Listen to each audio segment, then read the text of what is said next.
윤심 김은혜가 이겼다. 저희가 준비한 5위입니다. 최대 격전지인 경기도지사 국민의힘 후보에는요. 윤석열 당선인의 대변인을 지낸 김은혜 의원이 오늘 대선 주자 유승민 전 의원을 경선에서 꺾었습니다. 김은혜 후보 총 득표율은 55.44%입니다. 현역 의원 출마 감산점 5%를 반영하면 최종 득표율은 52.67%입니다. 다음은 유승민 후보 총 득표율은 44.56%입니다. 국민의힘 경기도지사 최종 후보자로 김은혜 후보가 결정되었음을 알려드립니다. 저 김은혜는 오늘 국민의힘 경기지사 후보로 선출됐습니다. 여러분들의 지지에 깊은 감사를 드립니다. 저는 민주당에서 어떤 후보가 나와도 이길 자신이 있습니다.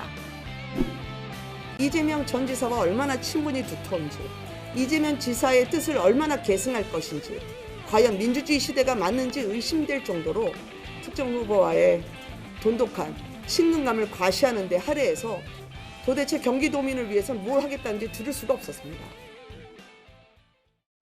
현역 의원 감점을 5% 바꿔도 52대 44. 김은혜 의원이 국민의힘 경선에서 유승민 전 의원을 이겼습니다. 이현정 의원님. 네. 정말 이걸 윤심이 작동했다라고 받아들여도 되는 겁니까? 뭐 아무래도 이제 김은혜 의원이 윤석열 당선인이 이제 대변인을 했으니까 뭐 그런 측면도 있을 겁니다만은 저는 지금 유승민 전 대표께서 이제 뭐 권력의 뒤끝이 대단하다 뭐 이런 이제 글을 남기신 걸로 보이는데요. 자, 이제 이건 좀 냉정하게 보셔야 될 것 같습니다. 왜냐하면 일단 유승민 전 대표 같은 경우는 이 대선 경선이 끝난 다음에 그 윤석열 후보에 대한 지지 활동을 거의 하지 않았습니다. 예. 그러다 마지막에 이제 한 번 정도 했지 않습니까? 그러니 이게 당원들한테 지지를 받을 수 있겠습니까? 아무리 그렇지만 본인이 경선에서 뭐 졌다 하더라도 그렇다면 당의 후보로 정한 후보에 대해서 적극적으로 운동을 하는 게 당원들 입장에서 보면 당연한 거 아닐까요? 저는 뭐 당원이 아니라서 모르겠지만 당원들 입장에서 보면 그래도 후보가 정해지면 그걸 지지하는 게 같이 뛰었던 후보들의 어떤 기본적인 자세 아닐까요? 근데 유승민 후보 같은 경우는 전혀 활동을 하지 않다가 뒤늦게 나와서 한두 번 뭐 지지웃을 했습니다. 자, 그리고 이제 경기도지사 같은 경우는 본인은 경기도가 아무 인연이 없다고 그랬잖아요. 본인 스스로 인정을 했습니다. 그러니까 어떤 면에서 보면 이 아무 인연 없는 경기도에 더군다나 또 당원들 입장에서 보면 섭섭한 감정이 있을 거예요. 왜냐? 우리 대선 승리하는데 본인이 기여한 게 뭐가 있냐? 이런 측면이 있을 거예요. 반면에 김은혜 의원 같은 경우는 본인이 대장동 문제에 쌓았고 당선인 대변인했고 경기도가 지역구고 뭐 그런 면에서 보면 저는 이 경 자체는 윤심이 작용하지 않더라도 저는 김은혜 의원한테 유리한 국면이 아닐까 좀 냉정한 판단을 해봅니다. 그러면 당원인 박민영 대변인께 이 질문을 드릴게요. 네. 유승민 전 의원의 SNS 한번 다시 보여주실 수 있을까요? 여러 얘기를 썼어요. 유승민 전 의원이 이제 경선에서 김은혜 의원한테 진 다음에 바보처럼 또 졌다. 권력의 뒤끝도 대단하다. 공정도 상식도 아닌 경선이었다. 윤 당선인과의 대결에서 졌다. 얘기 어떻게 좀 받아들이십니까?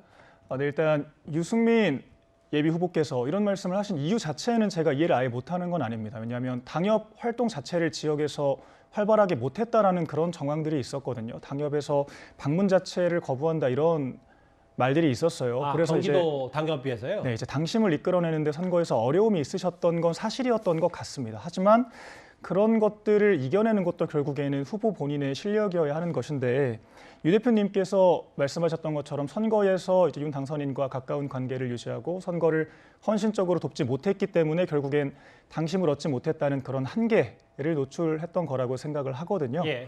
다만 이제 당선되신 김은혜 의원님께서도 이제 생각을 하셔야 될 것이 민심에서는 유승민 후보님께서 좀 많은 폭으로 이기는 모습을 보였어요. 근데 이게 김은혜 의원님께서 아직 좀 의정과 이런 지역 자치단체장의 역할 자체를 좀 혼동하는 듯한 그런 토론에서의 모습을 보여주신 게 있었는데 이런 모습들을 잘 보완하셔가지고 이번 후보로서 선거에서 좋은 역할을 해주셨으면 좋겠다는 마음입니다. 제가 구체적인 수치는 안 말씀드리겠습니다만 이번 경선에서 여론조사에서는 유승민 의원이 앞섰고 당심, 당원 투표에서는 김은혜 의원이 앞섰다. 이게 좀 대체적인 평가입니다.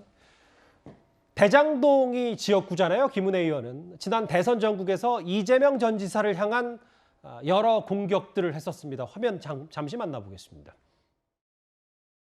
대장동을 지역구로 두고 있는 김은혜 의원입니다. 그동안 일관되게 부동산 불로소득을 선포해왔던 이재명 지사의 소신과 너무 달라서 의아해집니다. 마치 짜고 친 고스톱처럼 주인보다 손님이 돈을 싹쓸이 간 겁니다.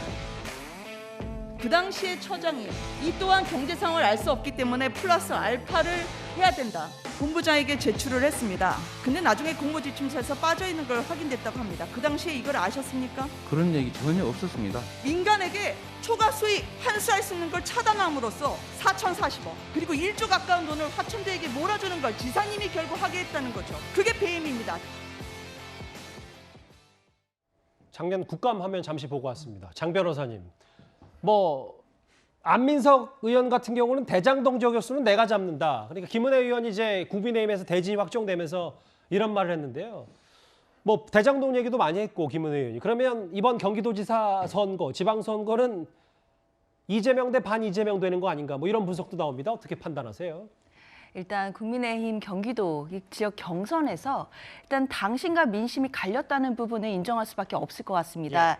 특히 이제 당심을 넘어서서 윤심을 좀 지지를 받았다라고 평가받는 김은혜 후보가 이제 후보로 되면서 사실 이제는 다시 대선의 어떤 2차전이 되는 것이 아닌가라는 또 그런 얘기들이 나오게 되는데요. 아무래도 지역 자체가 경기도이고 그리고 이제 김은혜 후보 자체가 윤심의 어떤 선택을 받았다라는 평가를 받고 있고 그리고 또 이제 민주당에서 유력한 후보로 뽑히는 분들도 또 이재명 상임 고문과의 또 친분을 강조하고 있는 이런 상황이기 때문에 아무래도 이번 경기도 선거는 정말 어떤 지역보다도 뜨거운 선거가 될 것은 분명합니다.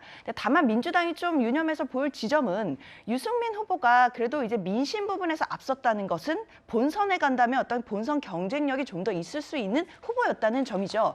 왜냐하면 유승민 후보는 아무래도 중도층에 대한 소구력이 있는 분이시기 때문에 그렇다면 사실 본선에 나왔을 때는 유승민 후보가 좀 더 까다로운 후보가 될 수 있었던 것인데 김은혜 후보가 나오면서 어떻게 된다면 선거의 구도 자체가 이재명 대 또는 윤석열 이런 모습으로 다시 재편될 수 있을 것 같아서 이번 지방선거의 가장 흥미로운 지점이 될 것 같습니다. 최대 격전지 경기도지사 국민의힘에서는 김은혜 의원이 나섭니다.